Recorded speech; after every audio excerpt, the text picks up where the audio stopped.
are you ready?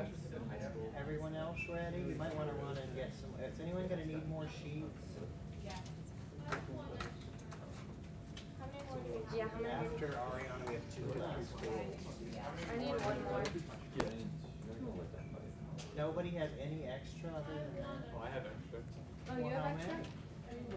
Well, I mean, Okay. all Alright. Can you in the Senate? When did you start the camera? Yes. Okay, thanks. Whenever you're ready, Mommy. Okay, great. All right, I'm going to tell you guys about George Balanchine today, who many of you probably aren't familiar with. Once upon a time, he used to be really well known as a 20th century artist, and he's definitely still well known in the dance world as the creator of modern ballet as we know it today. Is this going to work?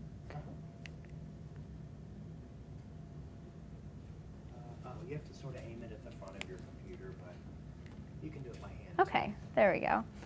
And so I'm just going to start from his childhood. He's Russian born and moved through his progression through Europe and New York City and just kind of where he got his dance background from, and move into how his relationships with people were affected by his dance, because that's a very interesting part of his life that actually reveals itself through his 4 wives, and then talk about his specific music and choreography and what legacy he's left today for us. Okay, so he was born in Russia. He had a brother and a sister, and he was introduced to dance because his sister started dancing, and his mom thought it'd be a good idea for him to go ahead and audition for the school with her. And she ended up actually dropping out of dance and not following through, but George Balanchine followed through and went to the Imperial Ballet School, which was a boarding ballet school, and ended up growing up there, and that was his environment as his family left Russia and moved to a family house they had in Europe, but didn't take their son with him. So dance was really all he knew and all that he grew up relating to. So obviously he became very good at it, but that was about all he became good at, in addition to his music, because he also had piano experience. After the Imperial Ballet School, he was accepted to the Petrograd Conservatory in Russia, from which he made a few friends and toured through Russia with before moving to New York City, which is where he kind of made his legacy. Within 3 months of moving to America, he co-founded the School of American Ballet with Lincoln Kirstein, and the next year founded the professional ballet company, the American Ballet, which evolved into the New York City Ballet, which still exists today. Their rendition of the Nutcracker was performed first in 1954 and has been performed every Christmas after. So that's just one example of where he has affected our everyday lives, because I think we've all seen that performance.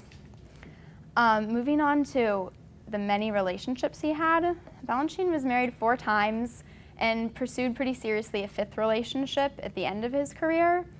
And it's interesting because every single one of his wives and his lovers in between and after them were all usually lead ballerinas in his choreography. And one of his lovers and lead dancer, as it says up there in the Ballet Serenade, said perhaps if he had not been separated so much from his family, he might have learned how to love another human being and not learn to bury his feelings, referring to him being raised basically by the Imperial Ballet School and not learning how to relate to human beings through anything except for dance. Susan Farrell, who's well known today still for her ballet company, was someone that Balanchine sought after towards the end of his life but was rejected. She married another dancer, and that led to Balanchine's creation of the ballet Who Cares?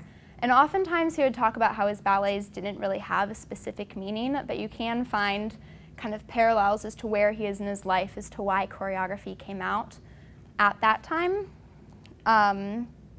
This is Alexandra Danilova, she's the woman who had that quote about him. They were not married, he was just one of her lovers, and she went on to be a very successful ballerina. And in the furthest right picture, she's the older woman who is still taught many years professional ballet companies. And Susan Farrell, who's well known today as well, and who produced Who Cares, as I mentioned earlier, basically. The music was a big part of the ballet for Balanchine, which is why he valued very closely his relationships with composers, and specifically the composer Igor Stravinsky. was very close with Balanchine, and I list a few of the ballets up there that the entire score was Igor's music and the choreography was Balanchine's. So they had a lot of work that came between the two of their combination of music and choreography and their skills. Balanchine was kind of known, he established, solidified, you could say, the idea of what's called the plotless ballet. As I said before, he tried to say that his ballets didn't really have a specific meaning.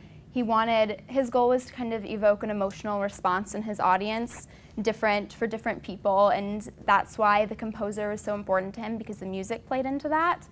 As he said, let the steps speak for themselves, and his work did what words cannot, which is why I think we see a lot of parallels with his life and his choreography, is because that's how he expressed what he was feeling or what he was going through, was through his work.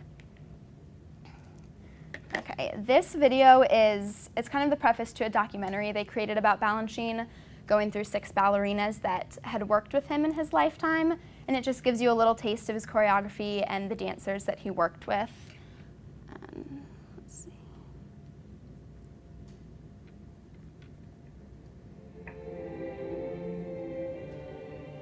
The great choreographer George Balanchine was also a creator of dancers. When he began making ballets in Russia at the age of 16, he started to change the way that dancers moved. In 1933, when he arrived in America, his first step was to establish with Lincoln Kirstein the School of American Ballet, which ever since has been the training ground for Balanchine's company, the New York City Ballet. 6 American ballerinas whose careers span over 40 years of Balanchine's life in America remember what it was like to dance for the man called Mr. B.